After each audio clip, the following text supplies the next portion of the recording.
तर मित्रांनो, माझ्या मागे बघू शकता, आता आलेलो आहोत कंडोलीम बीच. आम्ही इथे हॉटेल आहे, हॉटेलच्या रस्त्याने आलेला आहे. अजून एक दुसराही रस्ता आहे, तिकडेही तुम्ही येऊ शकता. कंडोलीम बीच, गोवा.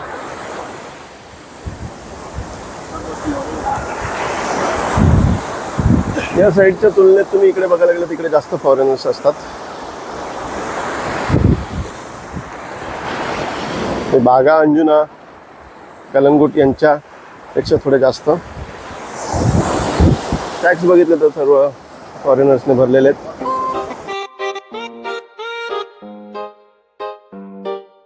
गोवा गोवा गोवा गोवा सिद्धू बोले तो गोवा गोवा गोवा गोवा सिद्धू बोले तो.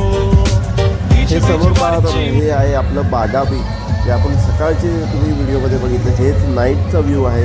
नाईटला तुम्ही बघू शकता, खूप सुंदर अशी लाईटिंग इथे असते आणि सगळ्या शॅक्समध्ये तुम्ही जे लोक ड्रिंक्स करायला येतात त्यांच्यासाठी खूप चांगली सोय असते.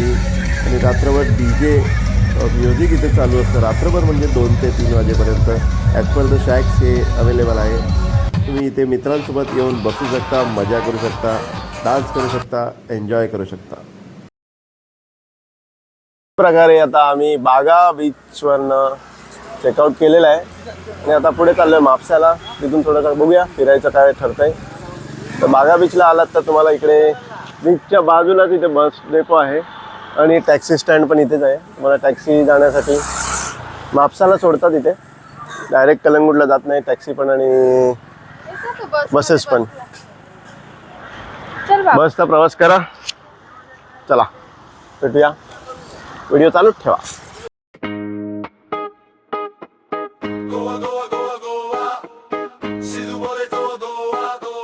गोवाचे रस्ते कसे मस्ती, फिरायला बस आहे स्वस्त.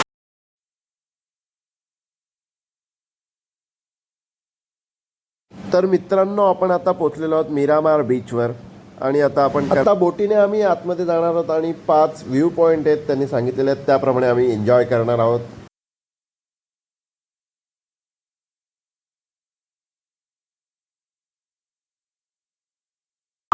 कोई भी जम गया तो 10,000 रुपए फाइन है, वो भी जिंदा बच गया तो.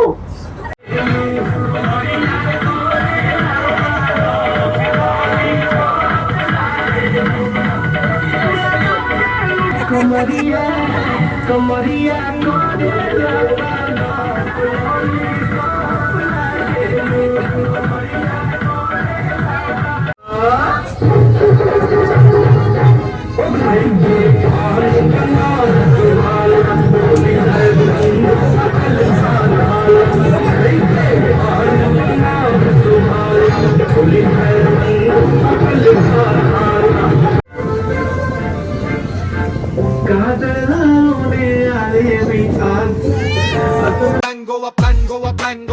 गोवा प्लॅन अचानक झाला आणि करक झाला दोस्तो. चलो चलो चलो प्लान करो गोवा घूमो लाइफ में एक बार नहीं बार बार. प्लान करो गोवा मेरे यारो.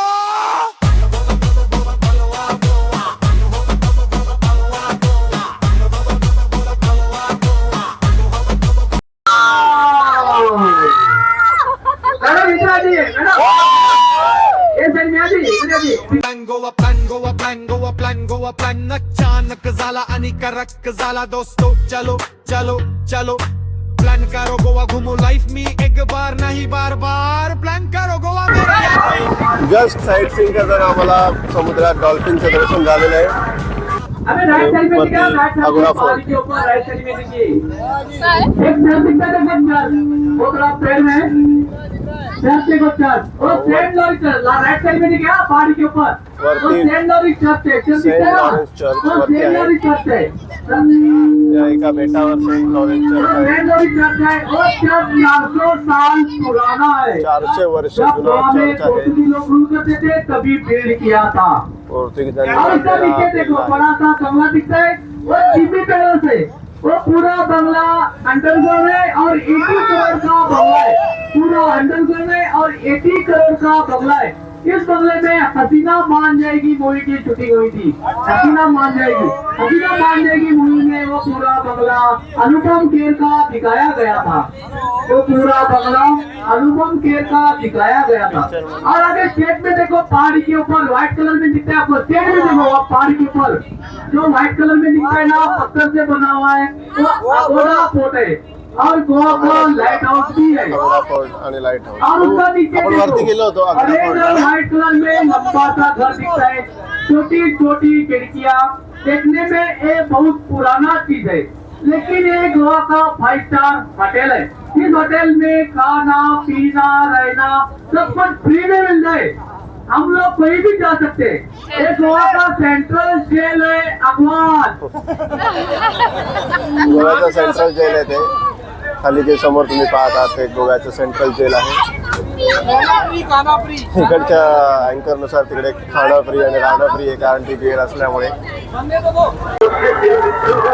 अशा प्रकारे सर्व 5 पॉईंट फिरून आम्ही पुन्हा बीचवर आलेलो आहोत. तर मित्रांनो, तुम्ही पूर्ण व्हिडिओ बघितलेलीच आहे. गोव्याला सर्वांनी प्रत्येकाने एकदा तरी आयुष्यातून भेट दिलाच पाहिजे. आपल्या मित्रांसोबत, आपल्या फॅमिलीसोबत, आपल्या गर्लफ्रेंडसोबत. बघा, हाच तो आपला गोवा, जो पर्यटनासाठी फेमस असलेला, भारतातील सर्वात जास्त फेमस असलेला गोवा. चला भेटूया पुढच्या भागात.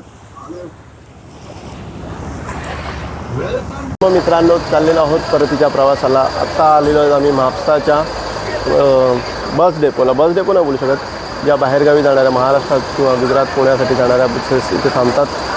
आम्ही एक बस बुकिंग केलेली आहे आणि आता चाललेलो आहोत परतीच्या प्रवासाला. गोव्यात जाणवलेली एक गोष्ट म्हणजे बागा बीच, कलंगूट बीच किंवा इतर सर्व बीचवर रूम्ससाठी तुम्ही जर जाल का तिथे जास्त करून आता उत्तर भारतीय किंवा साऊथ इंडियन पब्लिक तिथे आढळते. लोकल पब्लिक खूप कमी आहे. तसं आपल्या महाराष्ट्रातही होतं. प्रत्येक धंद्यामध्ये बाहेरची माणसं वाढत चाललेली आहेत. तसं होऊन देऊ नका. लोकल पब्लिकने लक्ष ठेवायलाच हवं.